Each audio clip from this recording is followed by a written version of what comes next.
her a guest in his house. His mother called her replaceable. His pregnant mistress stood nearby, already wearing what should have belonged to his wife. Julian thought this was the day Amelia would disappear quietly from his life, but he had made one fatal mistake. He never asked who Amelia really was before he married her. Behind her silence was a family empire. Behind her calm was years of evidence, and behind that one simple request for 48 hours was a plan so devastating that by the time Julian understood it, his company, his fortune, and his perfect new life were already collapsing. Ethan Vance grabbed my wrist, slapping a thick folder onto the glass table. "Just sign it!" he ordered, his voice a low growl. "You're an accessory, Amelia. You always were." His mother, Eleanor, watched from her armchair like a queen, a hint of victory in her cold eyes. By the floor-to-ceiling windows overlooking Manhattan stood Chloe, barely 21 and 4 months pregnant, twisting a new diamond on her finger. And Ethan, the tech mogul whose entire company was built on my family's code, didn't know I held the master key to his whole digital empire. If this is your first time here, you just walked into the eye of a storm. Make sure you subscribe and turn on notifications, because you have to see how this unravels. And tell me your city in the comments. I'm curious how far this story of family betrayal goes. For 10 years, I, Amelia Hayes, mastered the art of being invisible, not because I was shy or weak, but because it was my strategy. I made myself quiet the way a dormant volcano builds pressure, waiting for the exact right moment to erupt with devastating force. And on that crisp New York morning, with the city humming below, Ethan had no idea he was standing on a fault line. And he certainly had no idea I was 6 weeks pregnant. Ethan wanted to meet in the formal sitting room. That was the first red flag. Ethan never used that room.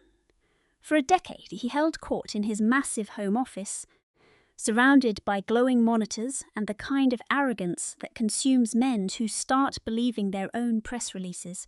But that morning, he stood by the cold, marble fireplace in a tailored suit, his face a carefully constructed mask of reluctant duty, and beside him, a silent predator, was Eleanor Vance, Ethan's mother, a woman who wielded emotional manipulation like a finely honed weapon. I walked in wearing a simple cream-coloured sweater and jeans, my hair tied back, my expression perfectly neutral. I clocked the legal documents on the table immediately. I saw the tiny nerve twitch in Ethan's jaw when he saw that I'd noticed them, and I saw Eleanor's lips thin into the faintest of smiles, the kind you see on someone about to enjoy a meal they have waited a long time for. "Amelia, have a seat," Ethan said. I sat. "My lawyers drew these up," he said, nudging the stack towards me. "The divorce. I want it done by Friday." I didn't flinch. I didn't gasp or play the role of the crushed, heartbroken wife. I just looked up from the papers, directly into his eyes, and I asked, in a completely steady voice, "Why?" Ethan shifted his weight, an actor delivering a line he'd rehearsed all night. "Because this partnership has run its course. Because I need an equal. Because, Amelia, it's time you realise we were never really a team." Eleanor made a quiet hum of approval, like a cat who'd finally trapped its prey. "Never a team," I repeated, my voice flat and empty. "You were an amazing hostess," Ethan went on, the word hostess practically dripping with contempt. "You managed this penthouse perfectly. You organised the galas. You looked flawless in photos. But you never built anything real. You never created a single thing of value. You didn't bring one single asset to this marriage that I couldn't have just purchased." I held his gaze for a few beats. Something in my eyes shifted, not pain, not anger, but something colder and far more dangerous. "Is there someone else?" I asked. The pause that followed was just a fraction of a second too long. "That's not relevant," Ethan said, a little too quickly. "Her name is Chloe." Eleanor interjected, her coffee cup landing on its saucer with a sharp clink. "She's 21. She's ambitious. And she's carrying Ethan's son, the heir this company needs to secure its legacy. Not a woman who has spent a decade living off my son's genius. Every word was a poisoned dart aimed to wound. I felt them hit. I'm not invincible, but I would never give them the satisfaction of seeing me bleed. I took one slow, deliberate breath and looked at Eleanor Vance with the kind of clarity that comes when you are no longer surprised by someone's cruelty. pregnant, I said, stating a fact, not asking a question. 4 months. Eleanor confirmed, her smile tightening. So you see, Amelia, this needs to be discreet. The Vance brand must be protected. My gaze went back to the documents. I saw the expensive fountain pen Ethan had laid out. I saw the settlement amount on the very first page. He was offering me $20 million for 10 years of my life. $20 million and a non-disclosure agreement to disappear quietly. A sharp, bitter laugh almost tore its way from my chest. Almost. I pressed my lips together and gave Ethan a look that I knew would replay in his mind for years, a look he would never quite figure out. "You're not going to fight this?" he asked. There was a weird hint of disappointment in his voice, like he'd prepared for a war and was being denied his victory. "No," I said. "You don't want to negotiate?" "No." Eleanor leaned forward. "You should know. Ethan's legal team is ruthless. If you try to make this messy..." I said no. I cut her off. And my voice was so calm, so utterly devoid of any emotion, that it stunned even Eleanor into silence. I pushed the pen aside. I placed my hands on the table. I looked at my husband, my soon-to-be ex, and said, "I'll sign them. But not today. I want 24 hours. "Amelia, 1 day," I repeated, and my voice was suddenly like ice. "I will sign your papers, take your 20 million, and I will walk out of your life like I was never here, and you will never hear from me again. But I get 1 day. Ethan glanced at his mother, who gave a slight, impatient nod. "Fine," he snapped. 1 day. I stood, pushed my chair in neatly, and left without another sound. As I walked down the hall, I could hear Eleanor whispering about how simple that was. I didn't hesitate. I walked across the polished marble, up the floating glass staircase, and into the master bedroom that had felt more like a sterile showroom than a home for years. I shut the door. And then, sitting on the edge of the custom-made bed, I let the full weight of the betrayal hit me for exactly 3 minutes. The pain was sharp, but it wasn't for Ethan. I'd stopped loving the man I thought I married 6 months ago, the day I found server logs showing he'd copied my private project files. I mourned our marriage in secret after that, all while I performed my role as the perfect, adoring tech wife. The grief I felt now was for the woman who once believed that silencing her own talent was a worthy price for this life. That's who died today. Not the man, not the penthouse view, not the designer clothes that were nothing more than a costume. 3 minutes, that was all I allowed. Then I picked up a small burner phone and dialed a number I hadn't used in a decade. The call was answered before it could even ring once. "Miss Hayes," a calm, familiar voice said. It was a voice that carried a deep well of respect I hadn't heard since my father died. "I was starting to think you'd never make this call." "Marcus," I said. Marcus Thorne had been my father's right-hand man at Hayes Technologies for 30 years. For the last 10, since Dad passed, he'd been working for me in secret. His only job was to stay under the radar and ensure my name was never officially connected to any of Ethan Vance's so-called innovations.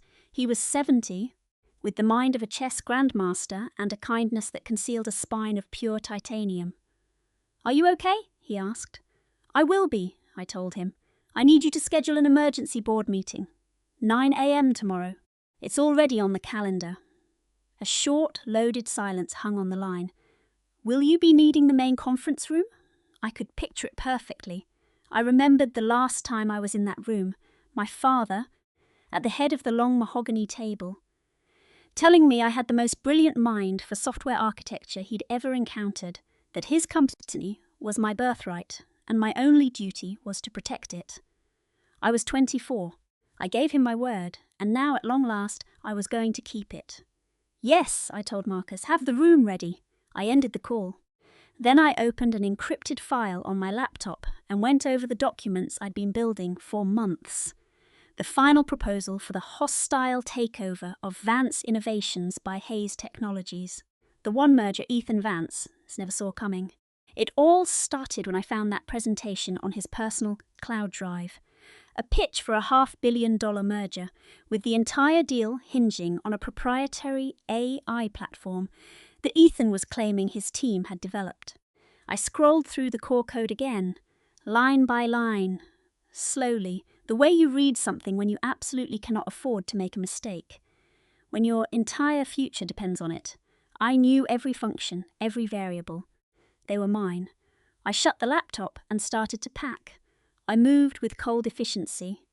I left behind the jewellery, taking only a small, encrypted hard drive my father had given me.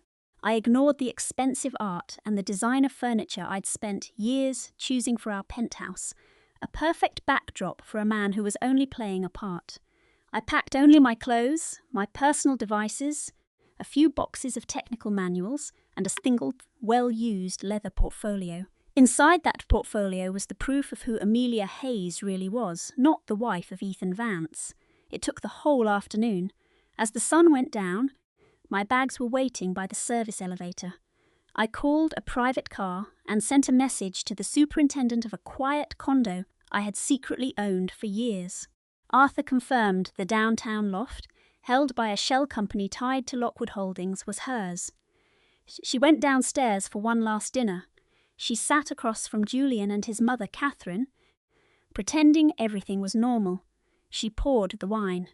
She politely dodged Catherine's questions about some charity auction. She watched Julian eat, noticed how he couldn't meet her eyes, and studied his casual entitlement, his complete blindness that he was dining with the woman who had already sealed his fate. Her face was a perfect, peaceful mask.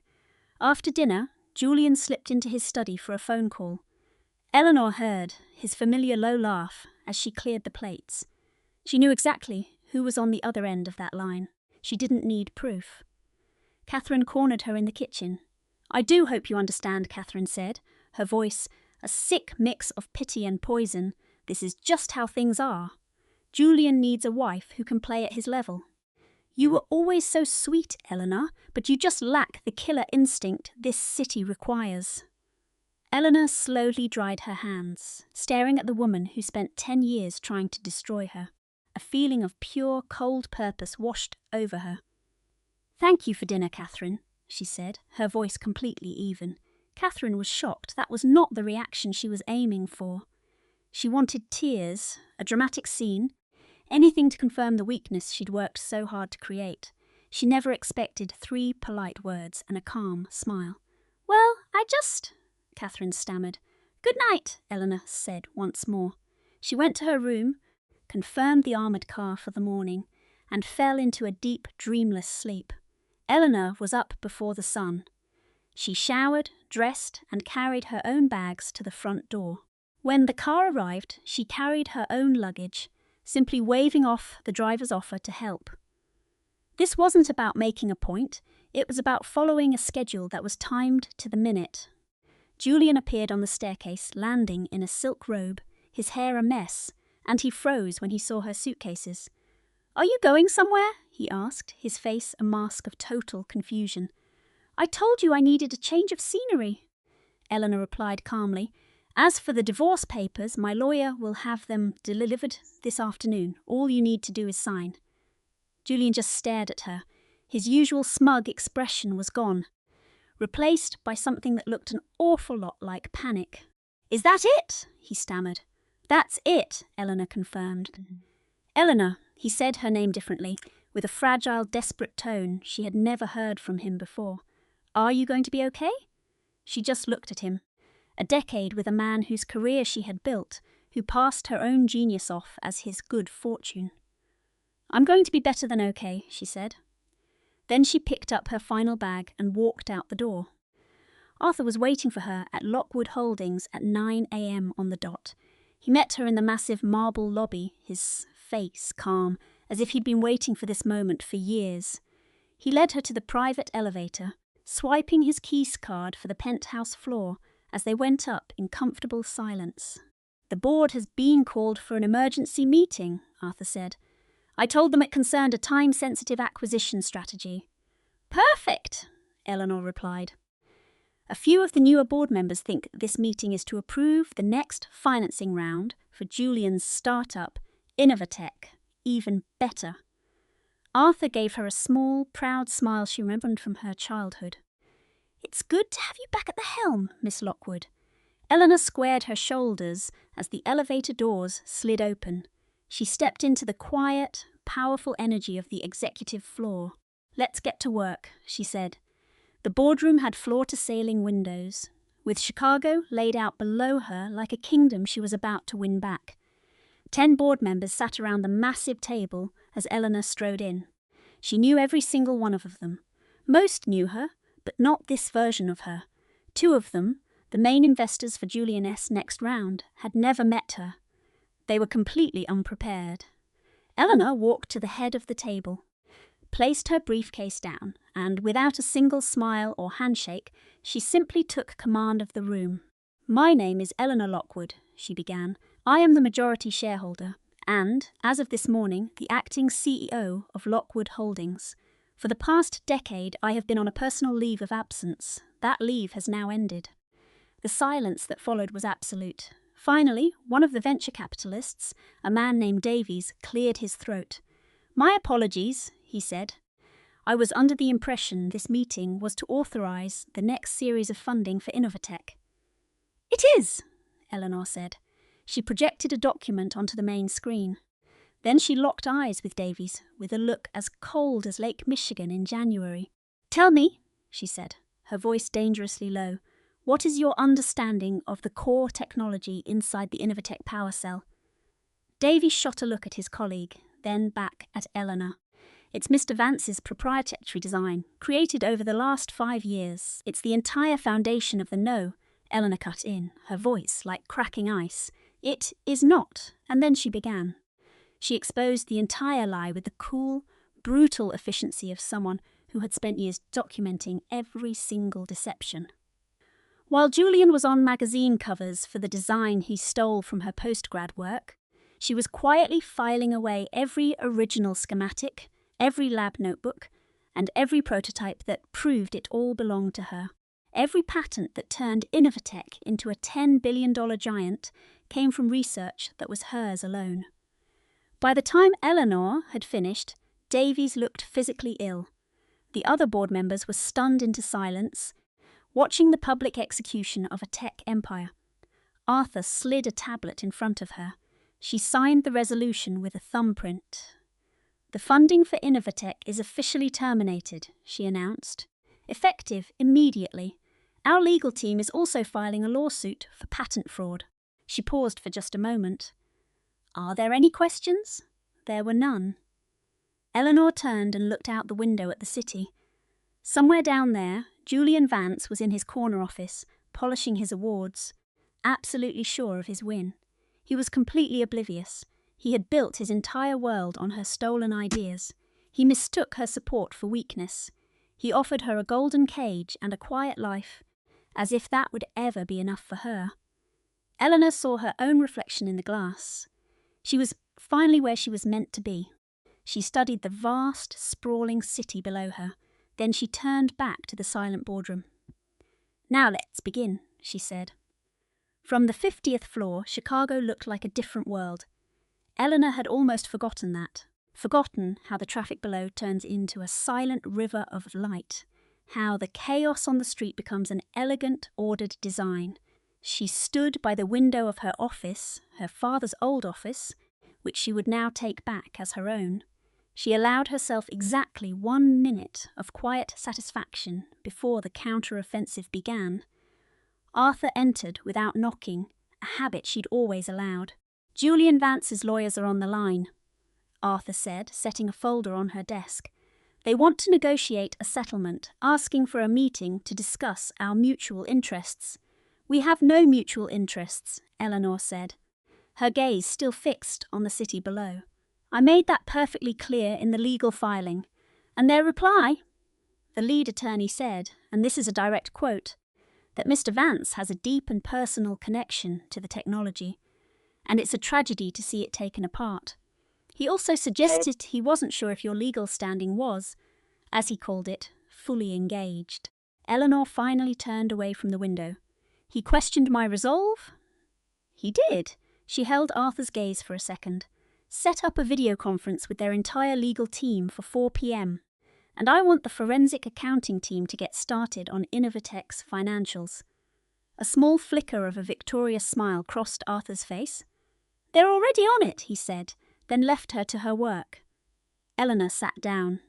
The massive leather chair felt strange, a stark reminder her father had sat there for decades. It was a tiny detail meant to put her off her game. She wouldn't let it. She opened the folder and began to work. The first document was a full forensic audit of Innovatech's spending. Eleanor had ordered it 6 months before from a quiet firm that Lockwood Holdings kept on a permanent retainer. It was one of many secret corporate assets she had kept in play during her absence, a weapon she'd been honing for years. Her pen moved across the page as she read. The numbers always tell the real story. Julian Vance went from a nobody to a tech titan practically overnight. His amazing rise started just after their 5th wedding anniversary, with a startup built on one revolutionary patent. That single patent almost made Innovatech a $100 billion empire. Eleanor remembered seeing the final designs in a press release. She stared at the monitor, recognizing the power cell schematics she had sketched out on a notepad 3 years into their marriage. It was during that quiet summer, when she was pregnant with their son, while Julian was supposedly on a fundraising tour in Asia, a tour she later discovered included his new mistress. She said nothing. Not then. She just watched the world praise her husband for her own mind, sat perfectly still, and chose patience. Not from weakness, but from the simple fact that the winning move is rarely the first one, and a woman in a rush gives her enemy every single advantage. She'd been preparing for a year and a half. Today was the day. By 9 a.m, her phone was buzzing non-stop. 6 calls were from blocked numbers, which meant the news was already ripping through Silicon Valley, that closed circuit of venture capitalists and founders where Ethan Reed had built his myth. A world where the Vance family name meant old San Francisco money, the kind of power men like Ethan desperately wanted. Maya ignored every call. The 7th was from Jenna, her lawyer, and one of the few people who knew her entire plan. "It's public," Jenna said. "The story is everywhere." "I know." "Ether is already in full crisis mode. He's panicking." "Good. He deserves to." "Maya," Jenna's voice softened, the lawyerly edge replaced by a friend's worry. "Ethan's attorney just called me. They're asking if this news changes anything about the divorce proceedings." Maya paused her review of a pitch deck. "Tell me their exact words." "They said Mr. Reed is aware of certain allegations about the integrity of his core Ether algorithm, and he considers them libel.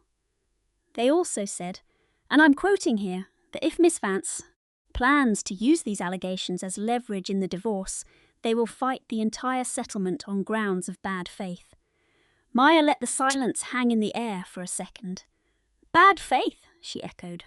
"That's a bold choice of words. He threatened me this morning, Jenna, about our baby." Another pause, this one from Jenna. When she finally spoke, her voice was ice. "Was there a witness? His father was on the call. He would never betray his own son." "No," Maya agreed. "He won't." She turned back to her screen. But Vance Capital's forensic accounting trail might just tell a very different story. Jenna was quiet for a moment. "Please tell me you have that financial trail." "The entire funding round was processed through Vance Capital's secure platform," Maya said simply, "and my credentials have always had founder-level administrative access." Jenna let out a short, sharp laugh. "My God, Maya, you've had this locked and loaded the whole time, haven't you?" "I've been prepared," Maya corrected her. "It's not the same thing." She walked to her office window overlooking the bay. "File the motion, coercive control and duress. Subpoena the offshore wire transfers. I want it done before lunch. Consider it done." "Maya, he is going to throw every dollar he has at you when he realizes what you've done." "I'm counting on it. Are you ready?" Maya stared out at the skyline. Somewhere in an office downtown, her husband was probably on a call, feeling invincible, completely clueless that the foundation of his tech startup had just been vaporized. Wrecked by the woman he'd threatened this morning, the same woman he'd offered $20 million to, calling it a nest egg for their child. "I've been ready for 18 months, she said, and ended the call. It was 9:52. 8 minutes to go. She dialed her head of communications, Leo. "Leo," she said, "I need a full media plan by 5 p.m. precise. A surgeon's knife, not a sledgehammer. I want our narrative out there immediately. We have to frame this story before he starts spinning it." "Got it," Leo said. "What's the one thing you need the public to understand?" Maya thought about how to boil down years of lies, a stolen technology, and the father of her child into a single soundbite for the press. "A celebrated AI startup," she began, "built its entire valuation on stolen intellectual property. That fraud has now been exposed, and their upcoming funding round has collapsed. The founder is the same man in divorce proceedings with a Vance Capital executive.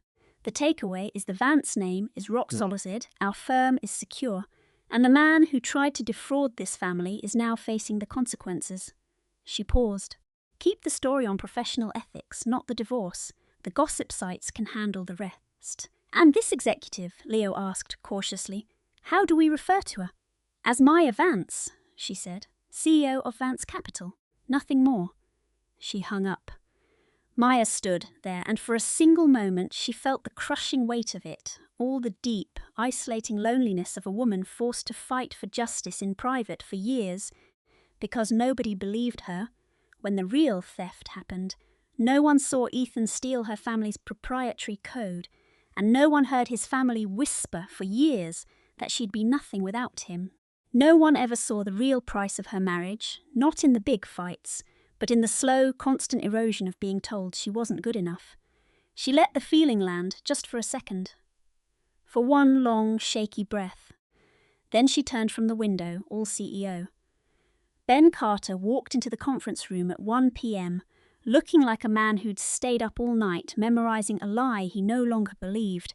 He brought a junior analyst with him, a nervous kid from the diligence team, who looked like he was trying to appear bored while his entire career flashed before his eyes. Leo showed them into the main boardroom. Maya was waiting at the head of the table, the Ether funding prospectus open on the screen. She didn't stand up. "Ben," she said, "thank you for coming." He sat with the stiff posture of a man who knew he was walking into an ambush. "Maya," he began. The slight tremor in his voice when he said her name confirmed everything she already knew. "I just want to say that I'm still incredibly bullish on what this next round of funding means for Vance Capital. How long has your team been doing the due diligence on Ether's core technology?" Maya asked, cutting him off. Ben blinked. "About 4 months, all told.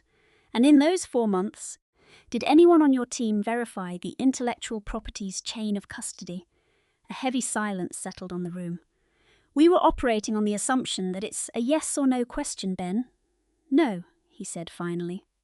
"Did anyone find it odd that the licensing fees were paid to an offshore shell company with no employees and no physical address? Did anyone," Maya pushed, her voice dangerously quiet, "in 4 long months, bother to ask where the code actually came from?" The silence in the boardroom was absolute. "No," Ben admitted. Maya tapped her tablet and an email thread filled the main screen. "In March, you got a request from Ethan Reed to waive the standard IP audit, citing a non-disclosure agreement with a government contractor. Your department signed off on it." She looked directly at Ben. "Why?" All the colour drained from his face. "The funding timeline was very aggressive. And let me rephrase," Maya said. "You signed off because Mr. Reed implied he had a friend on our board, someone who would block your promotion if you caused problems. Am I getting warm?" The junior analyst looked like he might actually throw up. Ben glared at Maya. "That's a very serious allegation." "It's a question," Maya replied, "and as it turns out, I have the wire transfer records. This time, his silence was an answer. Maya stood up. "I am not firing you today, Ben. I am offering you one chance. I want a complete, unedited report detailing every shortcut your team took, every warning you ignored, and every bit of outside pressure you received. I want it on my desk by 9 a.m. tomorrow. If it's the absolute truth, we can talk about your future at this firm. If you leave anything out, or if I even think you're protecting someone, our next meeting will be with our general counsel." She picked up her tablet. "Are we perfectly clear?" Ben could only manage a nod. "Say the words, please." "I understand," he croaked. Maya walked to the door and stopped. She looked back at him. "And Ben, the next time you forget who signs your paycheck, you will remember this conversation." She walked out. Leo, her assistant, was there with her schedule and a bottle of water. She took it without slowing down. "How did it go?" he asked, matching her stride. "He's going to flip," she said. "He's more scared of those wire transfers than he is of me, and that means he knows exactly where the money went." She took a sip of water. "What's next on the calendar?" "You have a 2:30 call with our attorneys about the Ether lawsuit. At 3, the final divorce settlement is being messengered to Ethan's legal team. And at 3:30, Leo hesitated for a half-second, so out of character that Maya stopped and faced him. "At 3:30, a box was delivered by courier. It's on your desk. The return address is the Reed family vineyard in Napa." "Marcus," Leo said. "Ethan's father. It was a statement, not a question. The handwriting on the label is a match for his signature from our charity foundation files." Maya's expression was unreadable. "I haven't opened it." Leo walked quickly into her office, placed her water down, and pointed to the heavy, linen-wrapped box on her desk. It had the kind of expensive look that screamed old money. She sliced it open. Inside, on a single piece of heavy cardstock, was Marcus Reed's perfect, sharp handwriting. It said, "Maya, you believe you've won a small victory. You have just declared war on a family whose reach in this valley you cannot possibly imagine. Our family's roots here run deeper than you know. You have no idea what you are about to unleash. I suggest you reconsider your next move very carefully. Some games once started cannot be stopped. I am giving you this one warning as a courtesy because I never took you for a fool. Do not make me reevaluate that opinion." Maya read it twice. She set it down on her desk and stared at it. Then she picked up her phone and called Jenna. "I need to amend our legal filing," she said as soon as Jenna answered. "What happened?" "Witness tampering.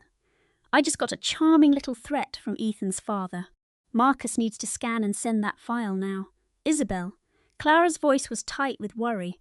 "An affair this blatant means he's getting sloppy. I know, and sloppy men do reckless things." "I know that too," Isabel replied, her own voice flat. "That's exactly why we're moving the timeline up." She paused. "What's the absolute fastest we can file the injunction against his Project Apex? With the logs prepped, maybe Friday. No, make it tomorrow." "Before our guy gives his statement." She glanced at her phone. "I want Leo served before he even realizes we have a mole. He needs to understand these problems aren't separate. It's one giant wildfire, Clara, and I'm holding the match." Clara was quiet for a moment. When she spoke, her voice was filled with something like awe. "You're really not holding back, are you?" "He called me hormonal in our kitchen this morning," Isabel said, her voice chillingly calm. A hand drifted unconsciously to her belly. "That was the last time he or anyone questions what is mine." She hung up. For the next hour, she dissected the IP case for her lawyers with a precision that stunned them all. She knew every algorithm, every faked user test. She knew exactly which server logs would expose him as a total fraud. For 2 years, she had built this case, document by document, on a hidden server while he slept beside her, a whole secret life he never dreamed she could lead. At 3:58 p.m., she emailed herself. The subject line was a single word: done. Attached was the confirmation of their signed divorce papers. She'd met his 4 p.m. deadline. She'd even accepted his insulting, pathetic offer. She did everything she promised. But she never mentioned all the things she had been planning to do next. At 4:47, her assistant, a sharp young woman named Sarah with no ties to the Austin tech bubble, buzzed her intercom. "Miss Price," Sarah said, "there's a visitor for you in the lobby." Isabel looked up from her screen. "Who is it?" Sarah hesitated, which was unusual for her. "He says his name is Leo Vance. He has no appointment. Security's with him. He says it's an emergency. He's demanding to see you." A small, cold smile touched Isabel's lips. She leaned back in her chair. "Tell security to escort him up. Put him in conference room 3. Not my office." The intercom clicked off. Marcus appeared instantly. Is that wise? He asked. Probably not, Isabel said, standing and smoothing her blazer. But I need to see his face. I'm coming with you. Leo Vance looked like a man who woke up a king and was ending the day a peasant. He paced the room in the same expensive suit from his celebratory lunch, but the victory had vanished. He looked broken, a man who just learned he was never in control. Isabel, he said, his voice cracking. She took a seat at the head of the long table. Marcus stood by the door. She didn't invite Leo to sit. You sabotaged the funding round, Leo accused. I did. Yeah. You can't, he started, then stopped, fighting for control. This is because of the divorce. No, Isabel corrected calmly. This is about you pitching stolen code to a venture capital firm you didn't know I own. Leo's jaw tightened. My team built that platform. Project Apex, Isabel said, was documented in a proposal I can provide, dated 6 years ago, 14 months before you even started your company. She stared at him, her gaze unwavering. Should I go on? He was silent. You built this company on my architecture, she said. Your entire reputation is built on my work. You accepted awards for software that I designed on my own servers years before we even met. Her voice was like ice calm, clear and cutting. And then you handed me divorce papers and told me, while I was carrying your child, that I had contributed nothing to your life. Leo's face twisted in agony. She watched him grasp for his usual bravado, only to find nothing there. I didn't know, he sputtered, about Apex Capital. I had no idea. I know, Isabel said softly. That was the point. I funded your company for 7 years, thinking I was building our future. I was wrong. She stood up. The injunction files tomorrow morning. I'd call your lawyer. Isabel, her name was a crack in his voice. We had years. We had you telling me I was nothing, she replied. And we had me knowing you were a liar and saying nothing. Until now. She walked to the door, her hand on the frame. I think we both know who truly understood what our marriage was. She left him standing there. She walked back to her office, down the silent hall, and closed the door. Alone in the room that was once her father's, she pressed her palms against the cool mahogany of his desk and breathed. This is the part they don't tell you about revenge. Being right, planning every move perfectly, it doesn't just erase the pain. It doesn't undo 7 wasted years. You can win, you can be in total control, and still, in the quiet, feel the sharp ache of loving a man who was never worthy of you, or the life you were building inside you. She felt it all. Then she took a breath, sat down, and opened the next file. There was work to do. The injunction hit Leo Vance's inbox at 8:57 a.m. Thursday, just as her main witness's affidavit landed on her desk. She knew because Clara called her, her voice radiating that calm, triumphant tone Isabel knew so well. It's done, Clara said from the speakerphone in her car. The full injunction is filed. Intellectual property theft, breach of contract. We included the source code for all 3 platforms, Tex, Sentinel, and Meridian, every last byte. A short pause. Isabel, this case is ironclad. In my 23 years practicing law, I have never seen anything so thoroughly documented. He thought I was just some wealthy heiress, Isabel said quietly. He thought you were a tech founder's wife, Clara corrected, the irony thick in her voice. Isabel watched the Austin skyline drift past the window. What's his play? His lawyers will file an emergency motion to block us. They'll claim it was a joint creation, that your work is marital property, not your personal IP. Clara's voice grew sharp. But the patents for Apex and Sentinel predate your marriage by 14 months. That argument evaporates the second a judge sees the dates. And the Meridian platform? That one's tougher, developed during the marriage. But we have server logs, emails, even your sketches with metadata, plus 2 beta testers who watched you code it yourself. Clara paused. One of them is Marcus. Isabel felt a warmth spread through her chest. Marcus. He'd known her since she was a girl running through these halls. Marcus, who kept her secrets for 7 years, without a single question. Marcus is testifying? He called me directly yesterday, Clara confirmed. His exact words were, I've been waiting for the right moment to be helpful. This is it. Isabel bit her lip, pushing back a wave of emotion in the back of the car. Not now. Please thank him for me, see, she said. Tell him yourself, Clara said. He's at the office. And he was. Marcus was in the lobby of Apex Capital, holding her morning briefing and coffee, just like always. His eyes met hers with that steady, quiet loyalty that had been her rock. Good morning, Miss Price, he said. She took the coffee, her eyes meeting his. Thank you, Marcus. Of course. The beginning of the end came at 8:51 a.m. An alert from their credit card. A charge for a boutique hotel she didn't recognize. It was a small crack, and she spent the next hour with her laptop prying it wide open. It turned out the entire foundation of her marriage was a complete fraud. One charge led to flight manifests, other hotel rooms, and a secret credit card account. All her worst fears were confirmed. This wasn't some stupid mistake. It was a whole other life, built on a foundation of intricate lies and hidden trips.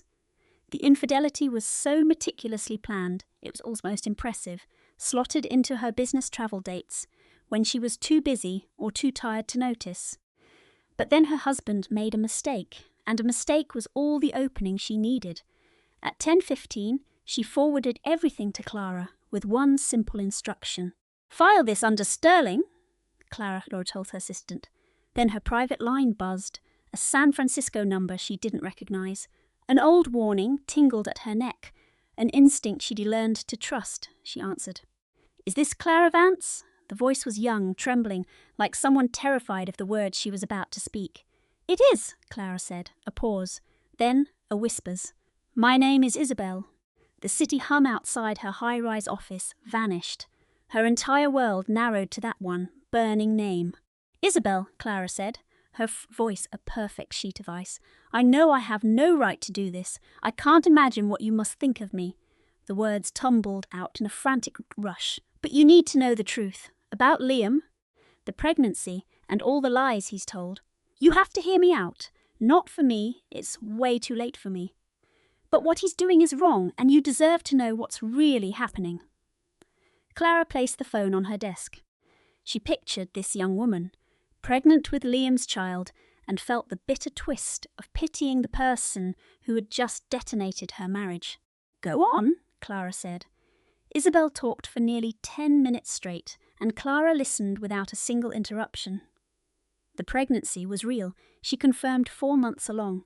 But the life Liam had promised her, where was cleaving his wife, was a complete fantasy. He described his marriage to Clara as a cold, loveless business arrangement. He swore Clara knew all about Isabel and was fine with it, that the divorce papers were already filed. He sold this lie so well that Isabel had quit her job, believing she was days away from a new life he'd built for them. Then, 2 nights ago, Liam called her. His usual calm was shattered. He sounded terrified. He told her to lay low. He claimed there were complications with the deal and that it was critical she not speak to anyone, not reporters, not friends, and especially not Clara Vance. He said they had to postpone announcing the baby. He never even asked how I was, Isabel choked out. Never asked about our child. He just called to tell me to vanish, and then he hung up on me. Clara sat in her chair in absolute silence. Isabel, Clara said, keeping her voice perfectly controlled. Is there anything else? Yes, a sharp, shaky breath. Weeks ago, I saw some of files in his briefcase. I wasn't snooping, I was just getting his keys. But they were open. It looked strange, so I took some pictures. It was about a company called Argent Ventures. There were huge wire transfers, moving money from Sterling Enterprises accounts to this other company that was completely off the books. Clara picked up her pen, her hand steady as a rock. How large were these transfers? The ones I saw were for over $1 million each. And how many transfers were there? Isabel gave a hollow laugh. The pages I photographed showed 5, but the document was part of a longer series. The first transaction code on the page was number 15. Clara wrote it down, at least 15 transfers. At that amount, this wasn't just shady business. This was a felony. Can you send me those pictures? Clara asked. I was hoping you'd ask, Isabel said. Clara gave her a secure email, one routed through her company's encrypted servers, and heard the clicks as the files were sent. Isabel, Clara said once the email landed. You need to get a lawyer. Your own, not someone Liam knows or anyone connected to his family. I know, Isabel whispered. I'm so sorry for my part in this. I know that doesn't fix anything. Clara thought about what to say next. She could be the bigger person, accept the apology, be graceful, or she could be honest. And honestly, forgiveness was not an emotion she could access right now, not after hearing this news from this woman. She chose the middle ground where real life is lived. Take care of yourself, she told her, and your baby. Then she hung up the phone. She stared at her notes, the reality of it all sinking in. Argent Ventures. 15 transfers. The name felt like a door slamming shut behind her. Her first call was to Julian in research. I need you to find everything on a company called Argent Ventures, she commanded. Public records only, for now. Corporate filings, board of directors, any connection whatsoever to Sterling Enterprises. I want it on my desk in 60 minutes. On it, Julian said. Her next call was to Simon, her lawyer. Are you sitting down? She asked. I never sit down, he quipped. What's going on? So Clara told him everything. The call from Isabel, the damning photos now in her inbox, the transfer amounts, the transaction codes, all of it. Simon was quiet for so long she thought the call might have dropped. Simon, I'm here, he finally said. I'm just Clara. If these numbers are real, this is no longer a divorce case. We are talking about federal wire fraud. This is SEC territory, possibly even the Department of Justice. I'm aware. This is way bigger than the divorce or the business dispute. I know. Do we take this to the authorities right now? Or do you want to? I want those photos analysed first. Clara cut in. I want our accountants to confirm this before we cross a line there's no coming back from. A pause. But Clara, if this is real, Simon said quietly, Liam Sterling is going to prison. Clara set down her pen. In all her careful planning, all the months spent building her case and waiting for the right moment, she had never let herself imagine this. She'd focused on the company, on the shared assets, on reclaiming what was hers. She'd pictured his ruined reputation, the Sterling family shame, his mother's condescending glare, and the smug look on his face the last time he tried to bully her. She had thought of all that, but she had never once considered prison, because prison made this bigger than a private betrayal. And she wasn't sure she wanted to be the one to cause that, but now she was. Call me the moment you've reviewed the photos, she told Simon. She opened her email. There they were. 15 images, a bit grainy as phone pictures often are, but the numbers were sharp and clear. She forwarded the email to their forensic accounting team, marked urgent. She sent a copy to Simon. Finally, she printed a physical set for herself and locked it in her desk. At 12:30, Julian's report on Argent Ventures landed. It was a shell company, registered in Delaware 2 years prior. The owner of record was a man who had briefly consulted for Sterling Enterprises 25 months ago. The company had no visible operations, no website, and only a mail forwarding address in its name. A classic ghost corporation, built for one single purpose, to launder money. Clara read the entire report through twice before placing it in the locked drawer. At that moment, her assistant knocked. Miss Vance, she started, 2 reporters are in the lobby, no appointment. From the Wall Street Journal.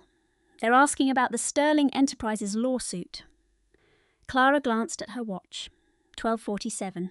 The suit had been filed less than 4 hours ago. How do they already have this? Clara demanded. Someone leaked it, Julian answered, thinking fast. It wasn't from their side. His people were revolt. That only left Liam's team. Either one of his lawyers broke ranks, or Liam himself tried to spin the story first and failed spectacularly. Tell them I'm in meetings through tomorrow, Clara instructed. Vance Innovations will release an official statement then. All press inquiries go through you, she added. Also, make sure Simon knows who's downstairs. Julian nodded and slipped out. Clara walked over to her panoramic window. The press. She knew they were coming. She'd even had Julian prep for it, but this was far too soon. This speed meant she was already losing control of the story. The next 24 hours were critical. That public narrative would decide how much of her company would survive the fallout. She called Julian's cell. "The San Francisco Chronicle is in the lobby," he said. "I know," she replied. "They tried my direct line 2 minutes ago, and a source at the Post just messaged me. They all have the same documents. And the leak? No idea yet. But their spin on the story is interesting." His voice was strained. "They're framing this as a hit piece from an angry pregnant wife. They actually used the term scorned woman. Clara knew in an instant. Eleanor. This was her mother-in-law's playbook. The calculated spin, the innocent victim act, painting Liam as a good man trapped by a vengeful hormonal spouse, not a cheater caught in his own web of lies. It was smart. It was the kind of PR move that could poison public opinion and make everyone question her motives. "Forget the press release," Clara said. "I want the real story leaked to the Journal by 9 a.m., not some statement tomorrow. And Simon, you're going to include the screenshots of his texts, not the financials, not yet, just the messages." "Let people read his own words," she said. "What about the baby? How do we handle that?" Clara paused. The baby was her biggest vulnerability, but also her greatest strength. If they framed it right, it gave the story a powerful, human core. Framed wrong, it made her look like she was acting out of hormonal rage, which was insulting, and exactly what Eleanor wanted. "The pregnancy is only mentioned to show the depth of his betrayal," she said calmly. "Not as the reason I'm doing this. I'm not some scorned wife. I'm a co-founder whose partner systematically betrayed her. Those are the facts. That is the story." "Got it," Simon said. At 2:15, Liam's lawyer called. "The bank authenticated the safe deposit box," Leo said. "Elena, it's all real. The wire transfer receipts, the offshore account statements. All of it was funded through a shell company Julian opened last year called Oasis Holdings." There was a short pause. "The forensic team needs access to everything, not just the box. The original partnership agreements, if you can find them." "I'll call my attorney right now," Elena said. "There's one more thing," Leo said, his voice dropping to that low, serious tone he used for truly awful news. "Our accountant, he knows that shell company, Oasis Holdings. He's seen this exact structure before, not with Julian, but in a fraud case he worked a few years back. He said that setup is built for one single purpose: to launder money and hide assets offshore." The silence that followed seemed to suck all the oxygen out of her high-rise office. "The CEO in that other case got 3 years in federal prison for fraud." Elena stood frozen. 3 years, she repeated, her voice just a whisper. "And that was a much simpler case for far less money. Julian's scheme, if these files are real, is infinitely more complex. His criminal liability could be so much worse." Elena collapsed into her chair, feeling the cold glass of her desk, and thinking about the man she had married. Not the man she was fighting in this bitter divorce. Not the condescending narcissist who offered her $1 million to just sign the papers and vanish. She thought about the man she agreed to build a life with 10 years ago, on a day that felt like the beginning of everything. She thought about the person she was so sure he was. "Leo," she said, "no matter what happens, you have to promise me one thing. Make sure that the story that gets told is the truth. Not the version his mistress is leaking, and not the one where I'm the bitter wife and Julian is the victim." Her voice became hard as stone. "The real one, where a woman spent a decade building a real estate empire, while the man she loved was secretly building a way to burn it all down. That's the story. That is the story that everyone is going to hear." Leo was silent for a second. "It will be," he finally promised. "You have my word?" Elena ended the call. She opened an encrypted drive on her computer and saw the files, perfectly organized. The Oasis Holdings analysis, the accountant's 50-page report, the threatening texts from his mistress Chloe. She stared at the entire collection of deceit and evidence, thinking about how long she had carried the weight of it all alone. Not all alone, she corrected herself out loud. Her partner, Leo, and the few old friends Julian never managed to fool because they'd always seen the man she refused to. They knew. She closed the file. At that exact moment, her assistant's voice came over the intercom. "Mrs. Serrano, I have Mr. Serrano on line 1. He says it's extremely urgent that he speaks with you," he said. Alex paused, and in that brief silence, Elena heard not just procedure, but real concern. He said if you don't take his call immediately, he's going live with a tell-all interview on social media at 3 p.m. Elena glanced at the clock.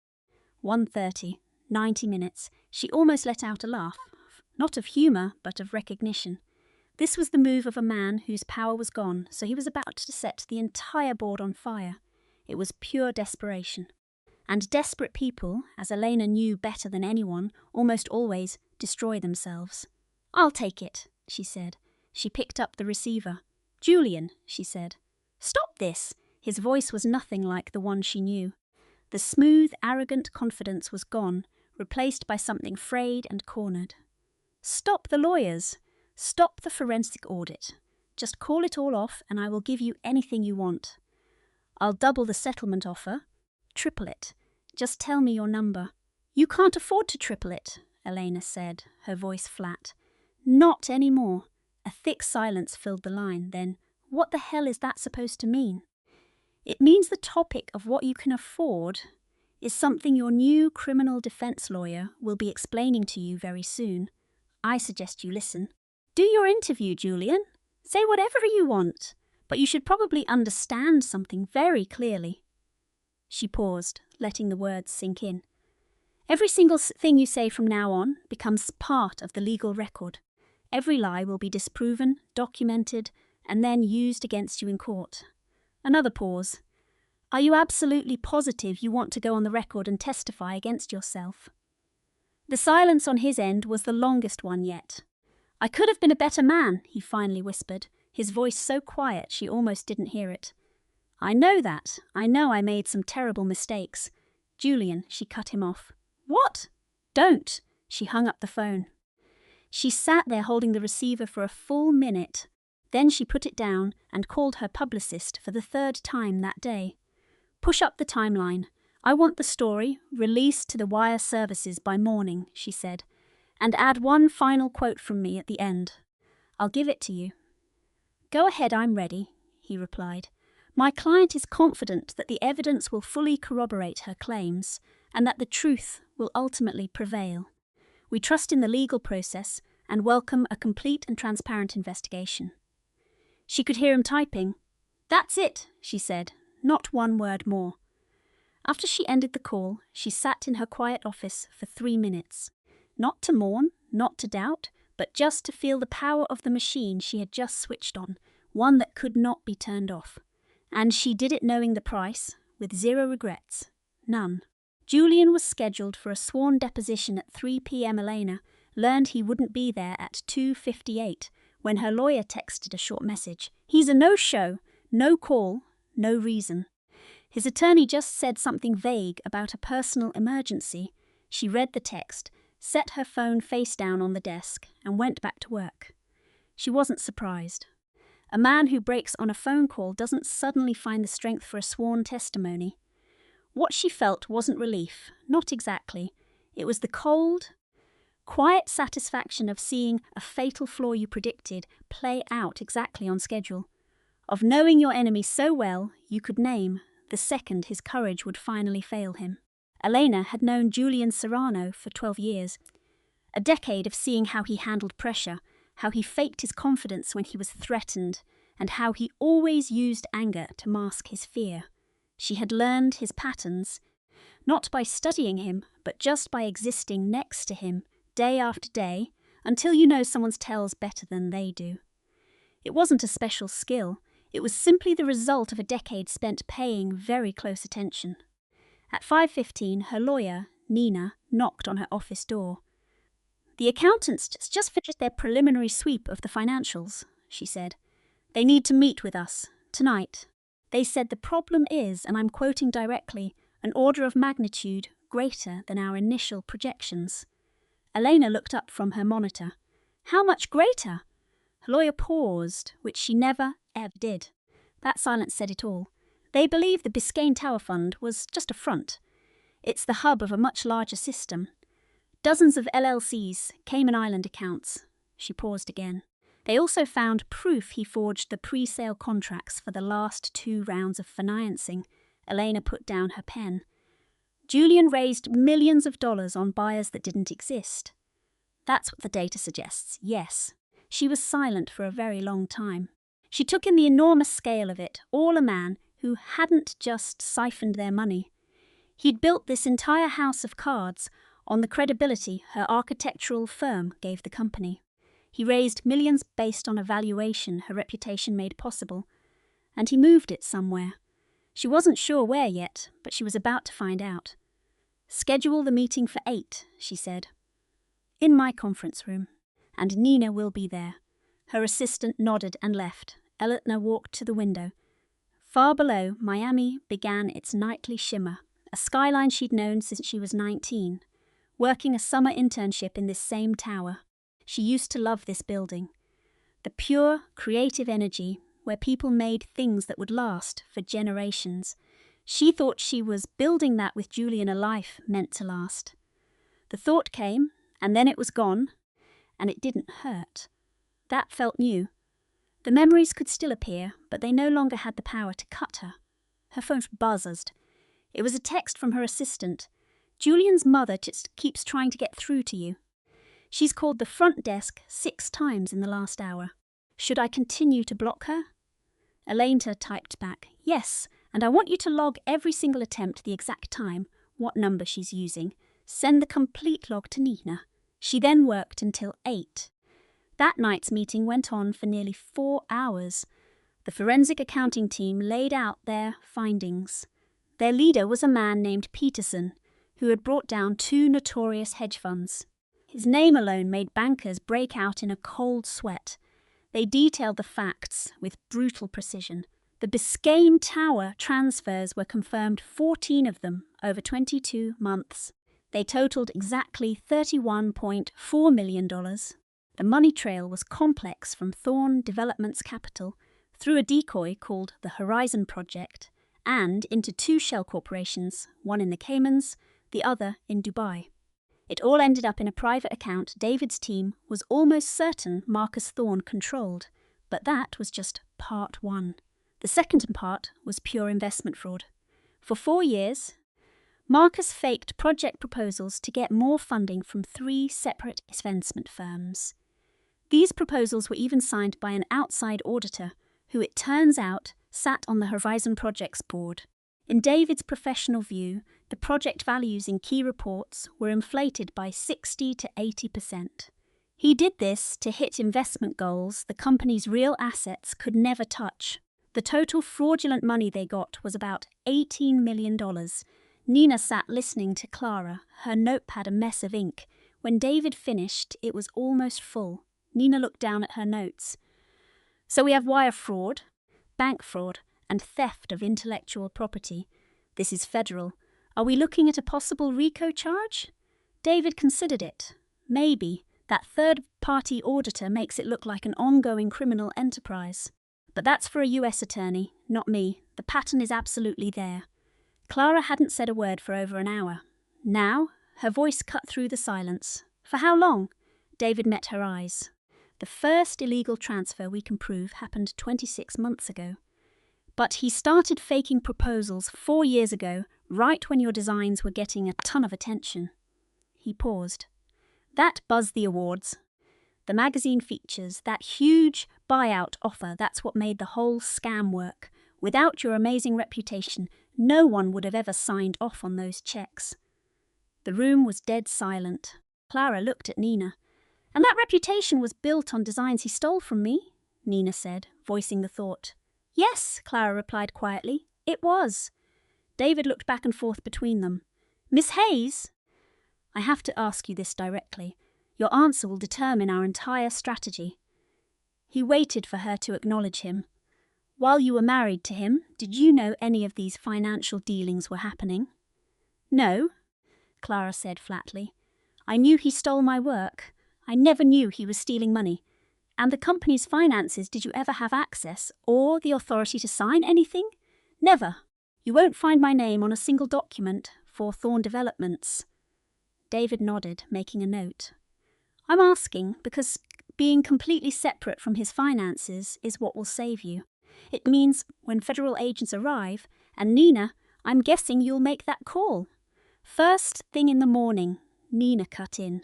Then Ms. Hayes' status as the victim of IP theft, along with her financial distance, makes her a witness helping the investigation, not a target. David let that hang in the air, and that distinction is everything. It has to be the first thing they understand. Clara absorbed this. She looked at the screen, at the charts proving what Marcus had built on the back of her work. A wave of pure rage hit her, the feeling you get when you realize the true size of a catastrophe you've been living inside. He used my name, she said, to build the trust he needed to con his own investors. The room was quiet. The meeting ended at 9:42. David and his people packed their laptops, moving with the careful purpose of those handling critical evidence. Nina was the only one who stayed. She and Clara sat in silence across the huge, empty boardroom table. Finally, Nina broke the quiet. How are you holding up? It wasn't just a casual question. She was her lawyer, but also a friend who'd just seen Clara take a devastating hit without even blinking. Clara really thought about it. I feel like I thought my apartment was on fire, but someone just told me it's the whole city block, she said, and that the fire actually started years ago. I'm just now smelling the smoke. Nina nodded. She got it. So what's the next step? Before sunrise, I need Marcus to understand this is much bigger than a divorce. I want him to spend one night with the full weight of what's coming for him. Clara looked her dead in the eye. Not to give him a chance to run. I want him to know that I see everything, every single lie. I want him to sit with that knowledge tonight. Nina was quiet for a moment. I can have his lawyer officially notified of what we found tonight. Very professional. In a way that makes it clear the feds are coming. Do it, Clara said. Nina left. David appeared, like he always did, at exactly the right moment. He brought Clara's coat and her bag and rode the elevator down with her. David, she said on the way down, did you have any idea? Back when I was still with him, did you ever suspect this financial mess? David was quiet for several floors, and his silence said it all. I suspected, he said, choosing his words with care, that Mr. Thorne was not the person he pretended to be. I didn't have any real proof. He paused. I also chose not to go looking for things you hadn't asked me to find. It's a decision I've often questioned. Clara looked at him. Don't, she said. You were just respecting my privacy, even when I was being naive. You have nothing to feel bad about. David's expression softened, a small change that transformed his entire face. You have your father's sense of honor, he said, in all the ways that count. The elevator doors slid open. Clara crossed the lobby and walked out into the cool New York City evening. She stood on the sidewalk, letting the city's energy wash over her, the noise, the lights, all of it completely unaware of her personal world falling apart. She took a deep breath. She went home. She didn't sleep well, but she slept. And the next morning she was at her office by 7:15, and her firm's official press release went live at 8 o'clock on the dot.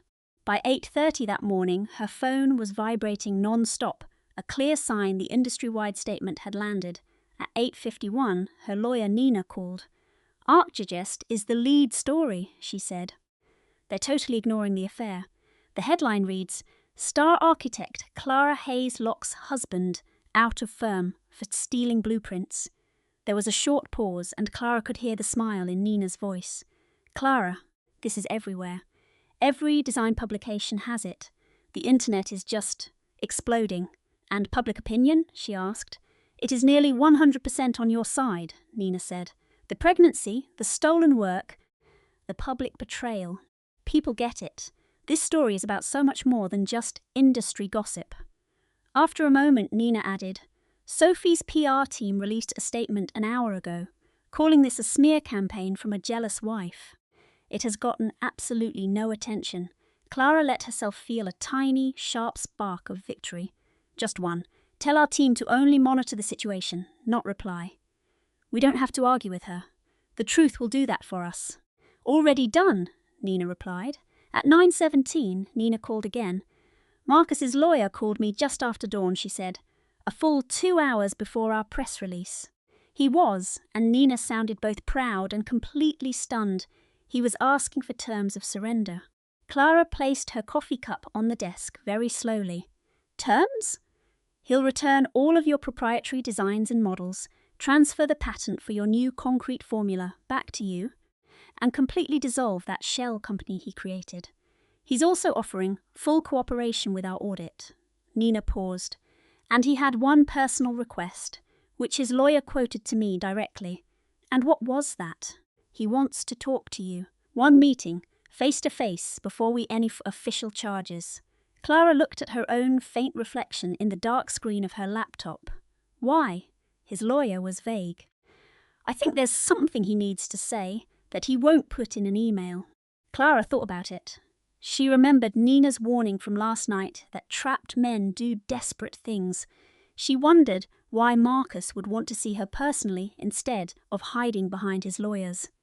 And she recalled how his voice sounded on that voicemail yesterday when he said, "I've ruined everything," and how she had deleted it instantly. "Tell his lawyer the meeting is a go for 11 a.m. today," she said. "It will be here, in my studio. David will be present. The entire meeting will be on the record, with Marcus' full permission. If he agrees to all that, I will see him." Nina passed on the message. The answer came back in less than 5 minutes. "He's agreed to everything."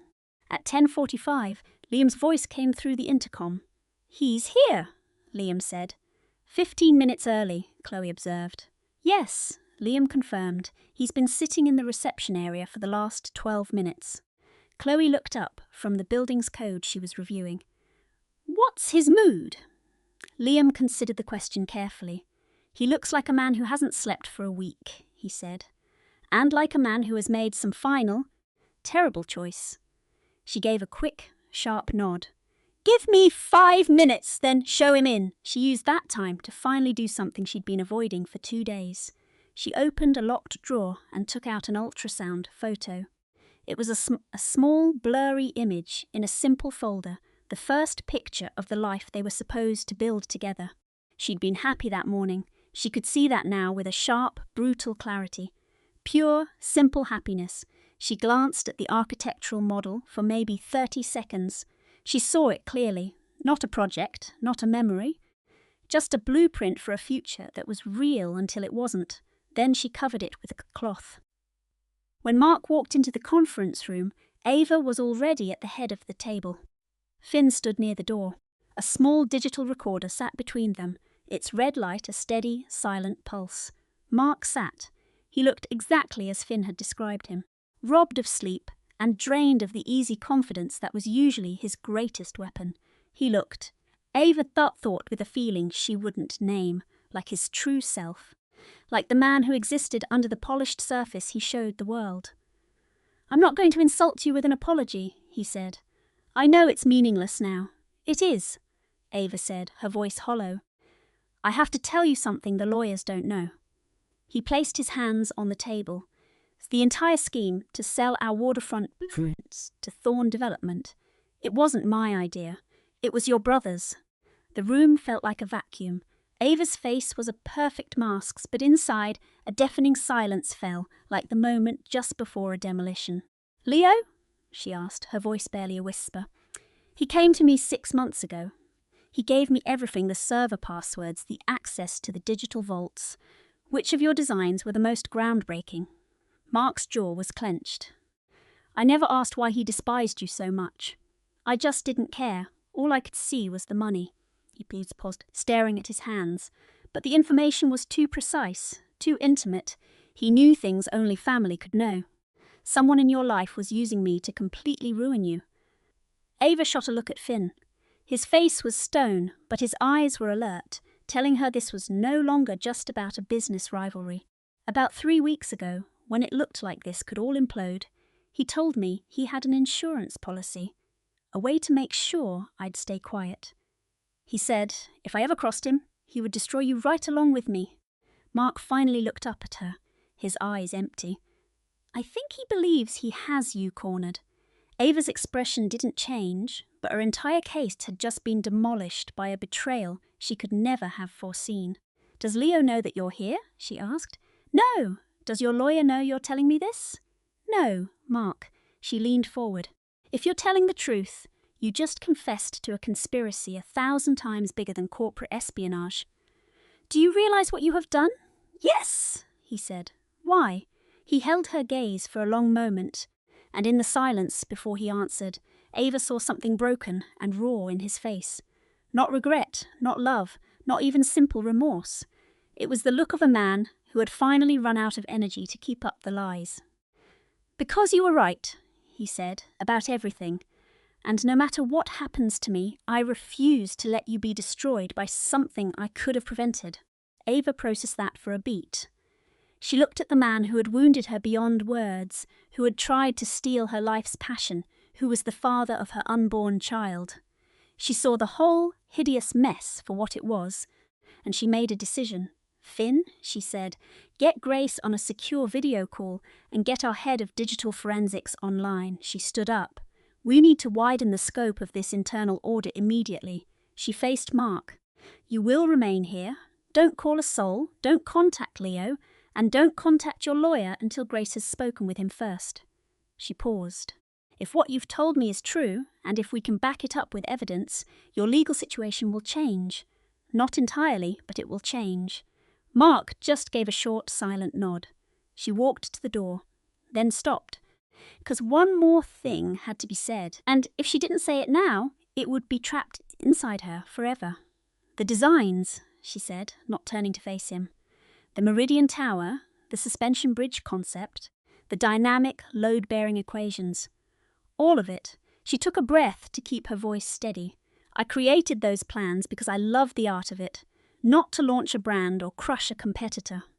I made it because it is the most honest part of who I am." She turned then, just enough so he could see her hand instinctively covering her belly. "You and my brother took that from me. You twisted it into something cheap, something sordid, all for a fast profit." She let her words hang in the air. "I need you to understand that, not as a parting shot, but as a truth I expect you to live with."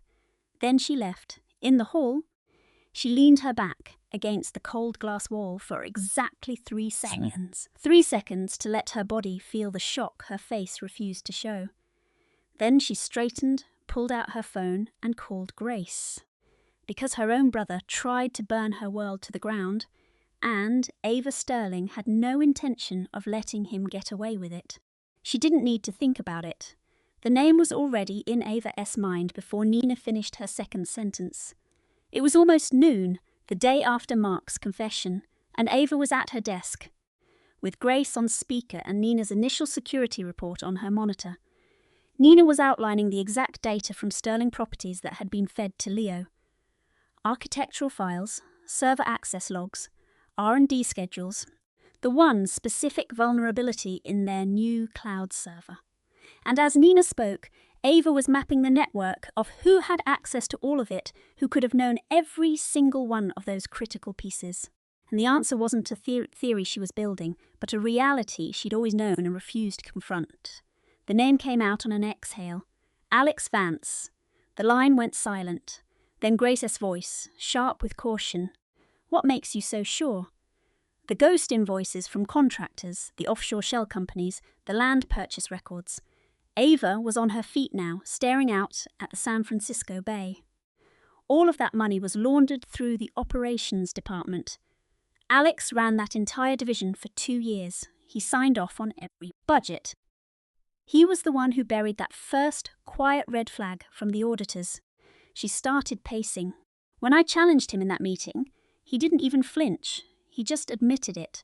He gave me a complete audit of the server activity, 100 pages, flawless in every single detail but one. It didn't mention Leo. It didn't mention Thorn Development. It said nothing about the source of the seed money for the Shell Corporation. She stopped. An innocent man doesn't just happen to omit the one piece of evidence that proves his guilt. Nina's voice came over the speaker. "If Mark was giving Leo the digital keys, that audit is just a decoy. He gave it to you the morning after Thorne announced their rival project. He knew this was coming. That report isn't a confession, it's his alibi. Ava looked at Finn, who was now standing in the doorway, his expression tense, like a man watching a catastrophe unfold in slow motion. "Finn," she said, "how long have you suspected Mark?" He hesitated a fraction of a second too long. "A year," he said. "And you told me nothing?" "You weren't the lead architect yet," he answered, his tone factual, not defensive. "I had a bad feeling, but I had zero proof. Bringing you a hunch about your lead engineer, your husband, would have been professional suicide. It would have undermined your authority before you even took over." He let that sink in. "I made a call. It was the wrong one." Ava held his stare, understanding the cold logic, but not ready to absolve him. Finn saw it and accepted it, offering nothing else.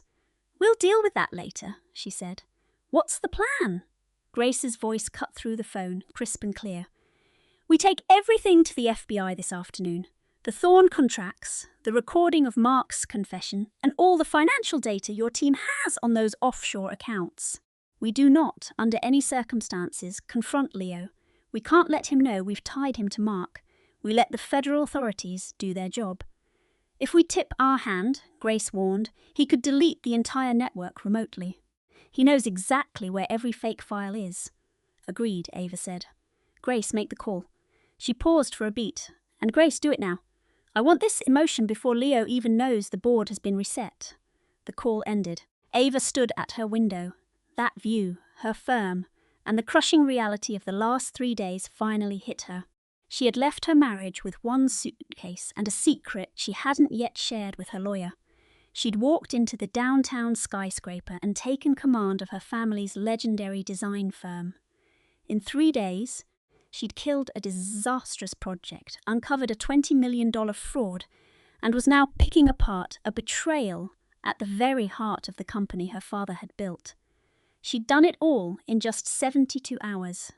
She remembered her father's hand on her shoulder, saying, "The only foundations that truly matter are the ones no one can see." She used to think he was talking about reinforced steel and deep-set concrete pilings. She finally understood he meant character. It was about who you become when the building collapses and there's no one to blame, and the simplest thing to do is pretend you are less than you are. She hadn't gotten smaller. Not in her marriage, and not in the years she stayed quiet while Marcus claimed her best designs as his own. She hadn't shrunk. She had been watching, waiting for the perfect time. She was becoming the architect of her own survival. At noon, her lawyer, Julia, called. "I just hung up with the district attorney's financial crimes division," she said. "I spoke to a detective Evans. He was already quite familiar with Thorne development from an entirely separate investigation. Details are thin, but he wants a meeting this afternoon. 4 o'clock. Here." "Good," Chloe said. "Chloe, listen to me." Evelyn's voice shifted into that low, careful tone that always meant a hurricane was on the way. "Detective Harding mentioned they have forensic accountants on this. He implied one of the main accounts they're digging into belongs to the Ashford Family Trust." Chloe's breath caught in her throat. "Eleanor." "That's how I read it," Evelyn said. "I might be wrong. It could be Julian. It could be a mistake." "It's not a mistake," Chloe said, her voice laced with chilling certainty. It wasn't surprise. It was the sickening, final click of a puzzle piece she had been terrified to place for years. So Eleanor Ashford wasn't just the condescending mother-in-law, always judging Chloe's career over a glass of champagne. She wasn't just trying to push Chloe out of the business. Eleanor was an accomplice in the fraud. She knew about the fake companies. She knew about the doctored invoices. She was helping her own son gut the company, all while publicly calling Chloe an amateur who was squandering her own father's legacy. "Tell Detective Harding," Chloe said. "I'll be ready at 4 and our CFO is coming with me. We will offer our complete cooperation." She took a breath. "And tell him I've got one more name to add to his list besides Julian's."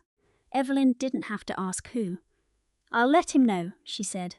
The afternoon became a high-pressure blur, time warping around the crisis. Chloe and Evelyn's team worked, transforming a tangled paper trail into a clear, damning story for the district attorney, every blueprint, every wire transfer, every fraudulent claim backed by solid proof. She worked with the focus of a woman who knew that justice and headlines are often separated by the quality of your paperwork. At 2 p.m, her assistant buzzed the intercom. "Mrs. Vance," her voice was nervous. "There's a woman here for you. No appointment, but she says it's urgent. Her name is Maya." Chloe finished for her. A beat of silence. Yes, Chloe considered it. Only last week, she'd found the receipt for that diamond necklace on his desk. That little slip of paper had taught her about the people who betray you and the ones they just use. "Show her into the small conference room by the lobby," Chloe instructed. Maya walked in looking like she hadn't slept in days and wouldn't be sleeping anytime soon.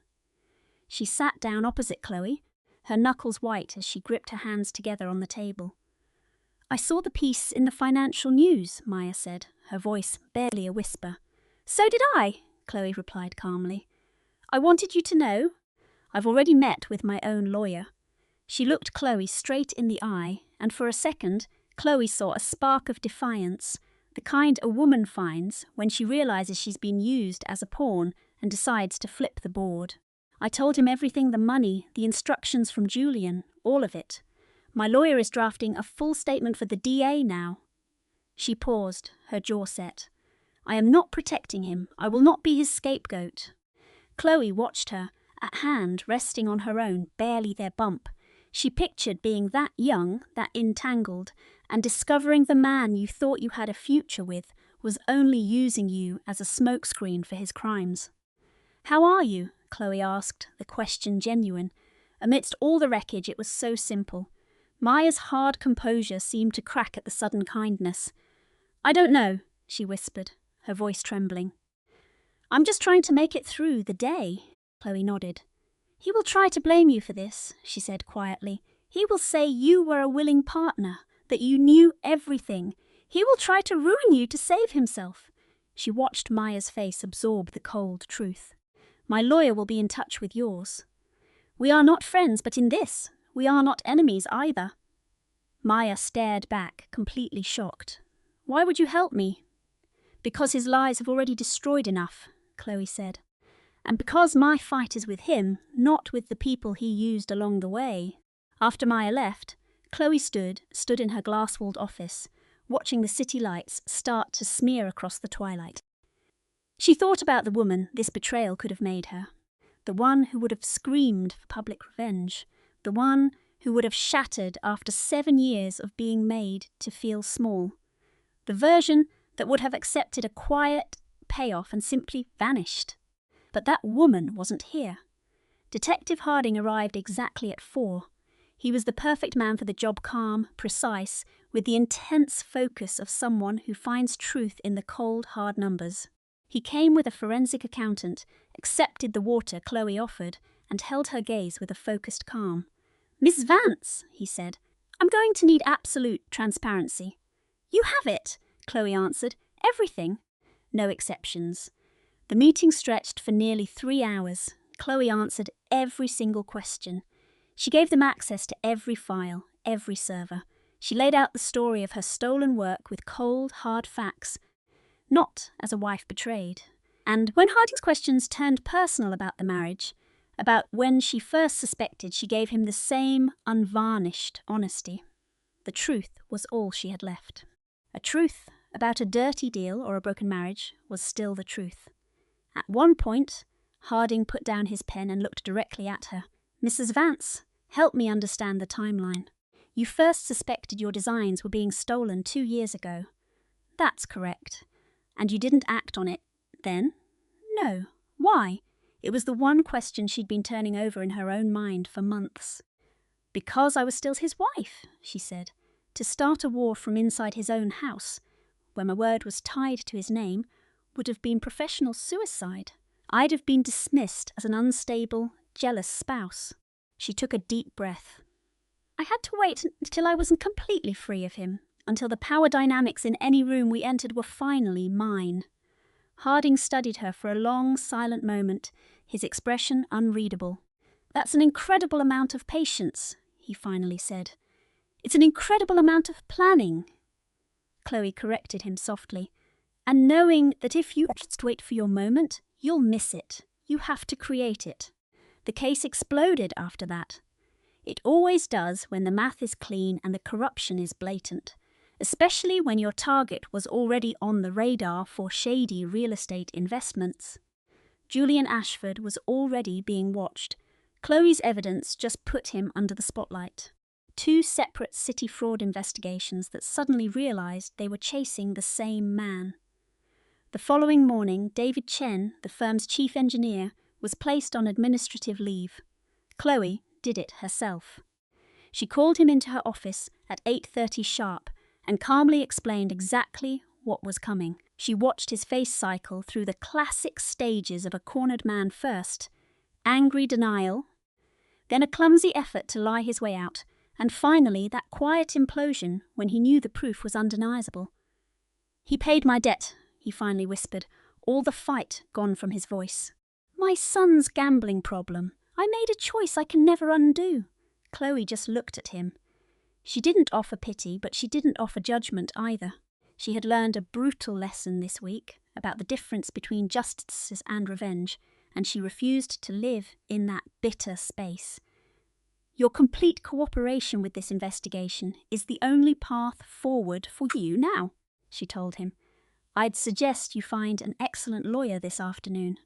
She stood up. He left. She sank into her chair, feeling an exhaustion so profound it had nothing to do with lost sleep, but with years of living on high alert. She was tired in a way that no amount of rest could ever fix, but buried deep beneath the exhaustion was something new, something that felt like taking a full, clean breath of air for the first time. Maya, the designer, gave her official statement to Chloe's lawyers on a Thursday, just 10 days after Chloe walked out of her old life for good. The statement was sealed, but that kind of news rips through Boston's elite circles. It always does. Chloe heard from Evelyn, who simply said the meeting was very productive and that new investigations were now opening up into citywide contract fraud. 3 weeks after that, Julian Ashford agreed to a massive settlement to avoid a public criminal trial. The details were kept private, but his lawyer coolly recited them to Evelyn over the phone. A full admission of stealing her architectural portfolio, complete financial restitution for the profits he made, total cooperation with the ethics board, and a 7-year ban from running any major development firm in the state. Evelyn took it all in. When the lawyer finished, there was a pause. "The designs," she asked, "are they mine again?" "As of this morning," the lawyer replied. "Every blueprint, full ownership, plus damages." She took a breath. "Evelyn, this settlement is a fortune." "I know," Chloe said, her hand resting on her stomach. "Transfer the damages into the new foundation's account. I want to go over the charter next week." For years, she knew exactly what she would do with this money. She knew it from the morning she packed her designs and left, thinking of all the brilliant women who couldn't walk away. The ones with no safety net, no job offer waiting. The women trapped in meetings, told their ideas weren't viable, their work stolen, their silence bought with the fear of being called difficult. The Vance Foundation launched its first program for female entrepreneurs 4 months later. It was a venture fund, an incubator, and a support network for women in tech, run by founders who knew that surviving the Silicon Valley bro culture wasn't healing from it. And it was financed entirely by the settlement money. Olivia was at the launch. She greeted the first group of engineers at the door, accepting their gratitude. She was done with false modesty. She had earned this. She had built this. And she wasn't about to pretend otherwise. Her old friend Alex stood beside her, a steady, quiet presence. He leaned in at one point and said, "Your dad would be so proud of this." "I know," she whispered back, feeling it in her soul. It was a strange kind of comfort, the strength of someone long gone being so woven into her own spirit now. Liam's brother was sent to a state prison on a rainy Tuesday morning. Olivia archived the news alerts. His downfall was old news to her. The media circus held no interest. She took her sister's call, said very little, then walked into her next pitch meeting. The mistress, Chloe Vance, was never indicted. They proved she knew about Liam's financial schemes, but there wasn't enough for a conspiracy charge, a legal detail that infuriated Olivia's sister. But Chloe faced a different kind of reckoning. Civil suits went after her family's trust with surgical precision, dismantling the Vance fortune. The it-girl status she'd spent a lifetime cultivating just disappeared. Olivia heard the updates from her lawyers, who tracked every move. She took it all in with a chilling calm. This wasn't about victory. It was a quiet feeling of the world finally making sense again. It felt like gravity had been switched back on after years of floating upside down. 6 months after it all began, Olivia walked into her family's software company just after dawn. She rode the private elevator up, got a coffee from Alex, and sat down at the desk that had been her father's, and was now hers. She opened the first encrypted server file. On the desk was a single photo frame she put there. The only personal thing in the whole office. It wasn't the old picture of her parents laughing on their boat, the one she had quietly put in a drawer. That old photo stayed in the drawer. It was part of her history, and Olivia Cole didn't erase history. The picture in the frame was new. It showed her, pregnant, her back to the camera, looking down at the Seattle skyline from the massive office window. Alex had taken it on her first day back as CEO and left it on her desk. She knew what it meant. It was a portrait of a woman who knew exactly who she was. At the head of a tech empire she had reclaimed, a survivor of a devastating betrayal, with a new venture in her own name, and a company that would outlive the man who tried to destroy it. A man who never really knew her at all. For 7 years, Olivia Cole let her husband's family make her feel invisible. They needed her to be small so they could feel big. She played the role perfectly, taking their quiet insults with a patient nod, letting them think she was defeated right up until the moment she wasn't. She wasn't shrinking, she was gathering evidence, and, when she finally made her move, their perfect little world shattered. Finding that hidden bank transfer wasn't the end. It was the beginning of seeing the man he really was, the man who tried to bury her. And she would never ever let anyone do that to her again.